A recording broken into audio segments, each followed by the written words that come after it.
ng'otemagana ng'oli shine. Obadde oyagala nsiiwuuke? Teweewaana ate onyirira lwaggulo lwokka emisana oba totegeerekeka shalika naawe. Mu kika kyammwe olaba yanfaanana? Owaayo oyagala kwepurifayinga ku Ssemata, oyagala kwegeraageranya ku Ssemata, Ssemata omumanyi. Kozi nga si Ssemata gwe mmanyi. Mukulu wange yennyini nnyini ate nze nkweraliikira ennaku zino oyinza n'obba watandika okukwata mu kizigo ate ye Ssemata ali ku Nature naye ggwe olabika okwata mu kizigo beautiful to. Woba wokirowooza we kiri? Kale nno tuve ku by'olususu mpenetratingiraako mu ttooyi jangu omperegereko mu ttooyi mukwano ndaga ku mukwano ak'olumu. Ndaga ku mukwano. N'emisana? Sigamba mbu ntyayo naye nnyina okutijjamu mukwano. Wabula nno ggwe olina ekikyamu ku mutwe ggwe. Naye ggwe wali olumiddwa ku bbinga olinga amaze wiiki nga topama. Laba.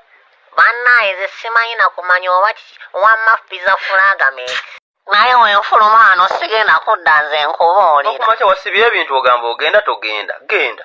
Sema oli twilight oli mugumu tofa naye oba ngenda ne ngenda beautiful Tom nze nkubuulira. Genda keso ozisibyeyo migugu ogisibye ogamba ogenda ontiisatiisa genda fuluma ogenda. Omukazi waaba agenda bamudragoningako bamwegayirirako naye ggwe bannaye. Kati oyagala mbu nkwegayirire? Nyafuna neegayirira naye neegayiriraako naawe. Sisobodde.